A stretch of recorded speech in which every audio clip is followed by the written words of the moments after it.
Ça va faire mal à Jérôme, on va être champion. Le problème, c'est que toi et moi, on était à égalité au départ. Mais moi, j'ai réussi mieux que toi. J'ai eu de la chance, ça te fait crever de jalousie. Terminé ici, au Vélodrome, après cette défaite de l'Olympique de Marseille face au Paris Saint-Germain sur le score de 3-0. C'est le pire de tous depuis 15 ans, on est nuls, frérot. Moi, je suis très en colère, très en colère. Il est nul, pas de couilles. Luis Enrique, c'est nul. Koné, c'est nul. Murillo, c'est nul. Déçu, énervé, hein, franchement, j'ai pas les mots. Non, on peut pas être déçu encore une fois. Bah ouais, carrément. Eh oui, pour monter sur le ring, réaction attendue pour l'OM ce week-end. Marseille giflé par le PSG dimanche dernier doit réagir à Nantes dimanche soir. Des Nantais 12e de Ligue 1 qui n'ont plus gagné depuis fin août et qui ont remporté un seul match à la Beaujoire cette saison. La semaine à Marseille a été agitée, la digestion de la claque, des remous en interne avec l'affaire JPP. Je vous rappelle ce que c'est, le Ballon d'Or 91 ne supporte plus qu'on lui dicte les décisions à prendre. Il est entraîneur de la réserve.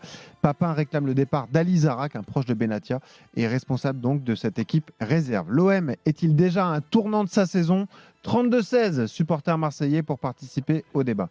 Est-ce qu'il est crucial ce match dans la saison des Marseillais à Nantes dimanche soir, Jérôme ? Oui, il est important parce que, comme on le dit très souvent, dans le football, si tu veux rester en haut et faire preuve de régularité, tu peux pas te permettre d'avoir une mauvaise série. La série, elle a débuté malheureusement avec cette défaite pour eux et ce non-match contre le Paris Saint-Germain. C'est une grosse claque reçue et comme tous les grands clubs ou les équipes qui ont des ambitions dans ce championnat, il faut vite réagir parce que l'avantage de Marseille, c'est de jouer un match par semaine. Ils n'ont pas de Coupe d'Europe.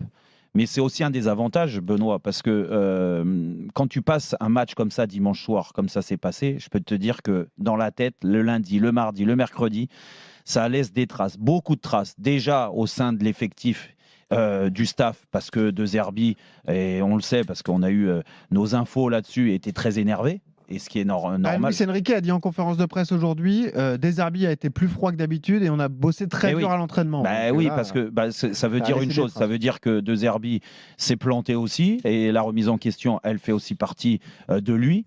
Intégrante, pas de souci. Par contre, après, les joueurs, c'est la même chose. Quand tu prends une claque comme ça, la ferveur. En fait, la ferveur à Marseille, c'est génial quand tu y crois en toi et quand c'est fabuleux, les résultats, ils te poussent, ils t'aident. Et puis, quand tu prends des claques comme ça, la claque d'autant plus et la ferveur, elle s'inverse. C'est que les gens, maintenant, se posent des questions sur la réelle qualité de cette équipe. Est-ce que les gens sont un peu trop enflammés ? Est-ce que eux, les supporters, se sont un peu trop enflammés ? Est-ce que nous, les médias, on s'est un peu trop enflammés sur cette équipe ? Et la meilleure des réponses pour les joueurs et le staff, c'est dimanche soir à Nantes. Si tu gagnes, tu vas un petit peu effacer ce qui s'est passé dimanche soir, repartir sur une bonne série, et surtout, tu feras le bilan après 10 journées, et tu te dis après 10 journées, ils auront 20 points. Même si, en effet, tu vas me parler, parce que tu me regardes avec tes grands yeux, tu vas me parler du calendrier. C'est pas le calendrier le pire que l'Olympique de Marseille a eu. Je vous mets en grand parce qu'il l'a dit aussi. Il a dit si on est à 20 points après 10 journées, ce sera quand même un bon début. C'est très bien. C'est très bien. Je pense que beaucoup auraient signé avant le coup, même avec ce calendrier-là. Le problème, c'est qu'il y a les points, il y a le contenu. Et ce qu'on a vu trop souvent, je pense, du côté de l'Olympique de Marseille, c'est un contenu qui était des fois plus que mitigé.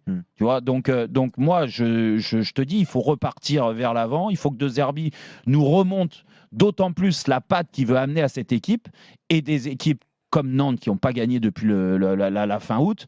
Tu peux pas passer à la trappe, du moins tu peux pas te permettre de perdre déjà. Alors après, gagner un match de foot, on est tous passés par là, des fois tu maîtrises tout et tu n'arrives pas à marquer ou le résultat s'inverse sur des faits de jeu, ça on peut pas le deviner, mais ce qui est sûr c'est que Marseille doit montrer un tout autre visage qu'ils nous ont montré sur les derniers matchs et je mets le match de Paris et bien sûr, mais les déplacements à Strasbourg et tout ça, on s'en souvient. Jean-Michel, est-ce que Marseille est déjà à un tournant de la saison ? Écoute, à un moment donné, la Ligue des Champions est bien leur objectif. Oui. Et quand tu as un parcours sur le mois d'octobre, comme ils ont aujourd'hui, ils sont obligés de faire un résultat à Nantes, qui est l'une des 7-8 équipes qui va batailler toutes les semaines pour grappiller un petit point par-ci, un petit point par-là. Nantes que je mets avec Angers, que je mets avec Saint-Etienne, que je mets avec Montpellier, que je mets peut-être même avec Toulouse. Voilà, il y a un paquet. Parce que si on regarde bien le mois d'octobre des Marseillais, on va même le faire commencer fin septembre du côté de Strasbourg, où ils sont battus 1-0. Ils reçoivent Angers. Ils reçoivent Angers. Ils reçoivent chez eux à domicile. Ouais. Oui, ils reçoivent chez eux à domicile. Un point. Ils vont à Montpellier, 3 points. 3 et 4, c'est bien. Ouais. Ils se font déculoter par Paris. On est toujours à 4 points, hein, c'est ça, hein, 3 et 4, oui. Mm-hmm. Et si tu gagnes pas à Nantes, tu fais ou 4 points ou 5 points. C'est-à-dire qu'en 5 matchs, tu fais 5 points. Tu crois qu'à un moment ou un autre, tu vas pas le payer, ça? Ah bah oui. À un moment ou un autre, tu vas pas le payer, tu vas le traîner comme un boulet jusqu'à la fin de la saison. Et puis surtout, Jean-Michel, pour aller dans ton sens, c'est que derrière les 4 matchs qui restent à jouer avant la trêve de Noël, ils vont jouer Lens, ils vont jouer à Lens, ils vont jouer Monaco et ils vont jouer Lille. Et ils jouent au Auxerre d'abord. Mais... Oui, non, mais d'accord. Mais sauf que tu joues 3 équipes qui vont jouer aussi le haut du tableau. Oui. Oui, donc effectivement, alors je ne sais pas, j'ai toujours du mal à faire le distinguo entre capital et décisif, mais pour moi, mais quand ce match-là, si tu ne le gagnes pas, non seulement tu ne prends pas les 3 points, tu vas peut-être en prendre un, au mieux 1, au pire 0, il faut le gagner ce match-là. Autrement, en plus des points que tu ne prends pas, tu prends un autre coup derrière la tête. Et comme dirait quelqu'un que je connais bien, tu vas avoir le crâne, il va y avoir que des bosses partout sur le crâne. C'est qui? C'est De Gaulle qui dit ça? Roland. Non, c'est Roland. Roland, il dit... Tu mets un coup sur une bosse. Voilà. Coup sur une bosse, ça explose. Ouais. Et donc, ça plus l'ambiance, à mon avis. Ouais, Tony. Ça peut non, mais je pense que quand tu es Marseille, quand tu as des ambitions, même s'ils sont en reconstruction, ou on va dire plus tournés vers l'avenir sur plusieurs années, tu peux être patient. Mais quand tu sors d'un classico où tu as pris 3-0 chez toi, je pense que tu as le couteau entre les dents et tu dois aller à Nantes pour faire un résultat. Après, ils enchaînent par Auxerre chez eux. Et comme tu dis, Jérôme, après, ils enchaînent Lens, Marseille contre Monaco chez eux, à Lille et entre-temps Saint-Etienne. Mais je pense que les 2 matchs qui arrivent, que ce soit Nantes ou Auxerre, là, ça va être hyper important et crucial pour eux. S'ils ne prennent pas les 6 points, je dirais, ça va devenir, tu vois, oppressant. Comme tu le disais, quand les supporters sont derrière toi à Marseille, ça te porte, ça t'emmène à gagner des matchs que tu gagnerais peut-être pas en temps normal. Par contre, quand tu es un petit peu dans le dur, et c'est un peu le cas après la défaite contre Paris, c'est pire. Quand tu reçois à domicile Auxerre, si tu n'as pas fait un résultat contre Nantes, ça va être compliqué pour eux. C'est terrible. Et pardon, mais il y a peut-être des joueurs qui vont commencer à être sous pression dans cette équipe, non? Non. Eli ça va encore s'accentuer. Est-ce que Rabiot, au moment, ne sera pas sous pression parce que ça fait quelques matchs, là, il est acclimaté? Est-ce qu'on ne va pas se demander surtout que tu les as sortis à mi-temps. Ne sera pas sous pression alors qu'il était... Greenwood qui était en odeur de sortie au début de saison. Après, c'est toujours pareil. Moi, je pense que la pression, et c'est pas je pense, on est tous passés par là, dans ces clubs-là, elle existe, elle est là. Donc tu peux pas faire comme si c'était pas une pression particulière. Tu le sais. Après, en effet, moi je pars du principe que c'est un nouveau projet. Donc l'enflammade du début sur le mois d'août, parce qu'il n'y a que le mois d'août qui a été rayonnant, parce que derrière, on l'a vu à travers les stades. Et puis le match de Montpellier. Mais quand on voit Montpellier, ils en prennent comme au boule tous les matchs, tu te dis, il faut peut-être minimiser. Ils en avaient pris 7 à Paris aussi. Donc, derrière ça, tu te dis, en effet, on les a vus trop beaux après le mois d'août, et moi, je me mets dedans. Mais il y a la construction d'un nouveau projet, une nouvelle équipe, une acclimatation, une adaptation qui est pas. Non mais Jean-Michel, ça fait un moment qu'on leur vend le nouveau projet, la reconstruction. Non mais d'accord. À un moment donné, il faut mettre le toit quand même. Non mais je suis d'accord. Je suis d'accord avec toi. Je te dis juste que.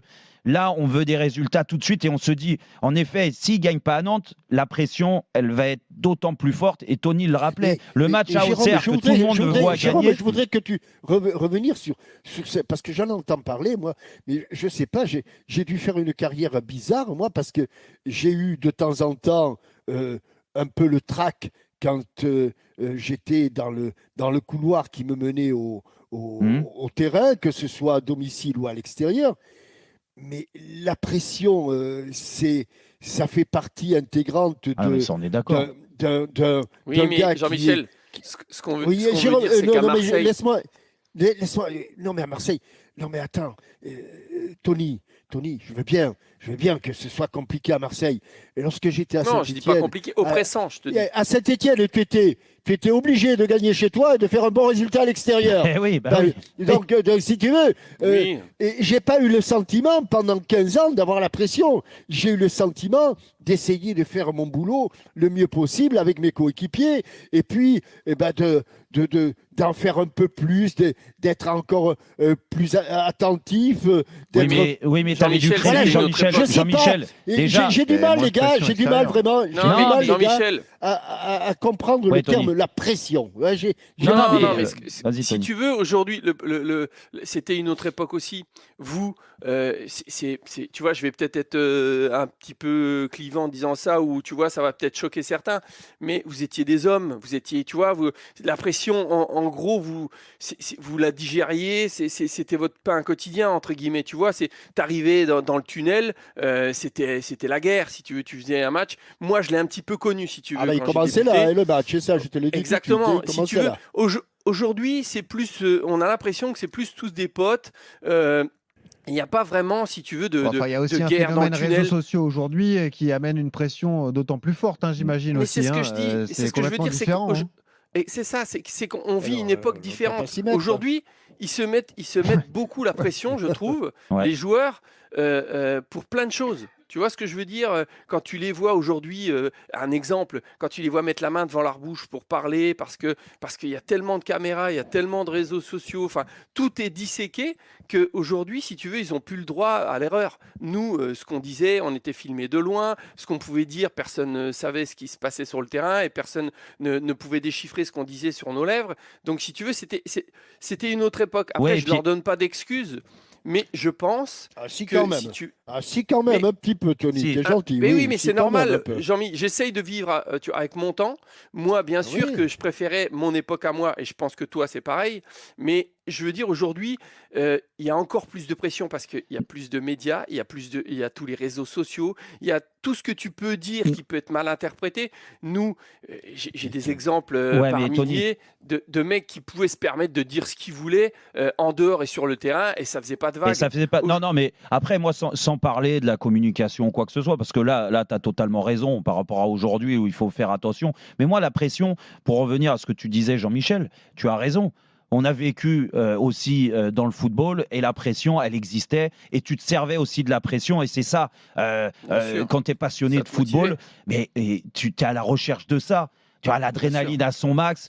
Ça, c'est autre chose. Ça, c'est essayer de faire ton boulot du mieux possible. Mais c'est pour ça, Jean-Michel, de t'accrocher, de te battre comme un chien. Non, mais ça, voilà, je pense que c'est similaire aujourd'hui à ce que nous, on a vécu et ce que tu as vécu aussi à Saint-Étienne.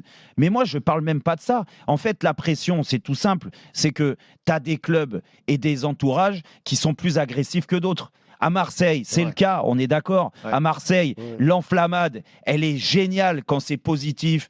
Ils te poussent les joueurs, ils les voient comme les meilleurs joueurs du monde. À l'image de Greenwood sur le début de saison, qu'est-ce qu'on n'a pas entendu? Mais Greenwood, il est meilleur que tous les joueurs offensifs du Paris Saint-Germain. Non, mais c'est la réalité. Et aujourd'hui, Greenwood, il est complètement effacé. On le fracasse parce qu'il est passé à côté de son match contre Paris. Une fois que tu as compris ça, à Marseille, le contexte, c'est pour ça que je ne dis pas que les joueurs vont commencer à avoir peur, mais vu qu'il y a des jeunes joueurs de ça, il y a des joueurs d'expérience qui doivent assumer. Et eux, ils doivent assumer que tu dois renverser les résultats. Mais tout autant, ils doivent envoyer aussi un message à tout cet entourage-là qui est très excité, et même à nous, en disant écoutez, le football, c'est pas parce qu'on a changé de projet, on a mis des joueurs internationaux et qu'on a un meilleur effectif, parce que moi je reste persuadé que Marseille a un meilleur effectif que toutes les 3 dernières années, d'accord ? Mais il faut le temps avec un très bon entraîneur qui a des idées très claires. C'est pas là que t'attends Rabiot, c'est pas là que t'attends Hubert, c'est pas là que t'attends Balerdi. C'est pour ça que je te dis que cette pression, ils la ressentent, et tant mieux qu'ils la ressentent, parce que de toute façon, quand t'as pas de pression, c'est pas la même chose, c'est pas la même passion dans le football. Mais à côté de ça, il faut inverser la tendance en montrant une autre attitude, à défaut d'avoir des résultats positifs tout le temps, parce que le nouveau projet fait que ce groupe va apprendre à se connaître et ils vont être meilleurs dans quelques journées, j'en ai aucun doute.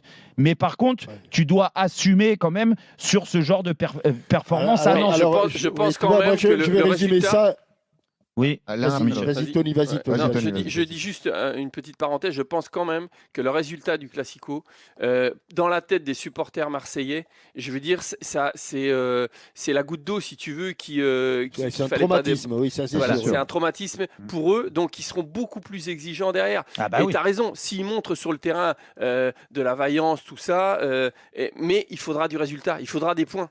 Ça suffira pas, à mon avis, si tu veux, d'aller faire un bon match nul à Nantes. Mais l'attitude joue beaucoup. Parce que ce qu'on reproche, c'est pas d'avoir aux Marseillais, c'est pas d'avoir perdu contre Paris, c'est d'avoir baissé son froc tout de suite. Ils n'ont rien montré. Donc à Marseille, contre Paris. Non, mais d'autant plus à Marseille, quand tu connais l'ADN de ce club. Mais ils auraient perdu contre Paris. Ils auraient perdu contre Paris, mais en ayant une belle attitude. Non, mais l'emblème du club, c'est droit au but. Mais allez-y. Mais bougez-vous. Pression ou pas pression, Jérôme. Pression ou pas pression. Si quand au premier revers, tu baisses le pantalon et que tu as tendu la joue droite, et puis quand on te dit je vais t'en mettre une sur la joue gauche, c'est pas une question de pression. Ah mais non, mais ce sont des gens qui n'ont pas de caractère. Ah, ça, on est d'accord. On est d'accord.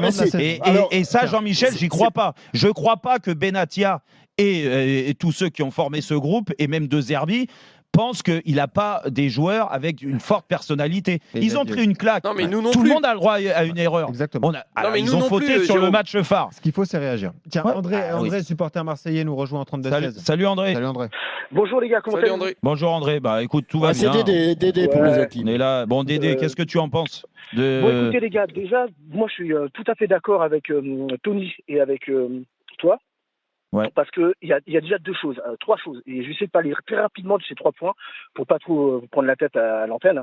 Le premier point, c'est donc Marseille est déjà une équipe qui est en reconstruction. Jean-Michel disait oui, non, je suis pas tout à fait d'accord. Si c'est le cas avec Luis Enrique, on peut même le prendre déjà dès sa première saison qu'il commence à faire au Paris Saint-Germain. Et chaque année, c'est toujours la même chose. On regarde Manchester City, combien de temps ils ont mis pour monter à un bon niveau. Ensuite, troisième point, on va même pas parler de Arteta. Arteta, on voulait lui couper la tête. Aujourd'hui, on est prêt de mettre son statut. Tu vois. Ensuite, il y a un deuxième point. C'est toujours le même problème. Sauf que Dédé, on voulait lui couper. On voulait lui couper la tête, mais on lui a pas coupé. Je termine, s'il vous plaît. Merci, monsieur Larquet. Je termine. Le deuxième point qui se passe, c'est que lorsque vous êtes directement dans une ville comme Marseille, tout est surdimensionné. L'équipe va gagner. C'est elle qui va remporter la Ligue des Champions. Ça c'est sûr, tu vois. L'équipe perd, on est dans la fosse, au Phocéen. Pourquoi ? Parce qu'il y a encore une chose que les gens n'arrivent pas à comprendre, qu'on a un manque depuis plus de 10-15 ans, c'est ça ? C'est la dernière fois qu'on l'a gagné. On est tellement dans une situation d'attente qu'on est toujours en train de se dire cette année c'est la bonne, cette année c'est la bonne. Le troisième point maintenant qui arrive, c'est que maintenant, et c'est là où je suis pas du tout d'accord, désolé Jean-Michel, je suis pas du tout d'accord avec toi, votre équipe que vous aviez dans les années 70 n'était pas subie à la même rage médiatique. Jean-Michel, quand toi tu sortais, tu faisais un mauvais match, t'avais pas, quand tu rentres à la maison... Ça m'est jamais arrivé. Dis... C'est une phrase à Jérôme Bretel, ça. Il déteint. Alors André, je veux bien que les choses soient différentes et pas forcément bien d'ailleurs. C'est ce que j'ai voulu expliquer. Je veux bien que les choses soient différentes. Mais je t'assure, André, que nos supporters, d'une manière beaucoup moins agressive en tout cas, était très exigeant avec nous. Ah bah oui. C'est sûr. Oui, mais tu l'as dit. te le dire. Tu l'as dit, Oui, mais Jean-Michel, tu avais une moins crédibilité, agressif. Jean-Michel. Vous aviez une crédibilité, c'est-à-dire que quand très vite tu rassures les gens, tu as gagné, parce que c'est ce que vous avez fait, et que derrière, en effet, tu as des périodes où tu es moins bien, cette crédibilité dans la pression, ça se sent. Là, c'est un groupe qui n'a pas gagné. Tony, on remercie juste André qui est venu au 32-16. Oui, Tony. On passe à autre chose. Jérôme, je terminerai là-dessus. C'est qu'il n'y avait pas non plus la même proximité. Je suis sûr qu'à l'époque de Jean-Mi, à mon époque que j'ai connue à moi, si tu veux, on avait une certaine proximité avec le public, donc il y avait moins de haine quand on faisait un mauvais match. C'est vrai qu'aujourd'hui, tous les entraînements, il n'y avait pas un entraînement. Moi, j'ai jamais vu un entraînement à huis clos. C'est jamais. Jamais. C'est ça. Merci André. Nous, on était obligés parce que nous, on était des stars, quoi. Tu vois, donc, on était obligés d'être protégés. Ça commençait déjà à ton époque. Vous, je comprends qu'on laissait derrière la balustrade, il y avait du monde. Bon, parce qu'on s'enflammait pas, c'est ça. On va poursuivre cette discussion. Il n'y avait même pas de balustrade chez nous. Tu vois, non, pas de balustrade. on était tellement pauvres qu'il n'y avait même pas de balustrade.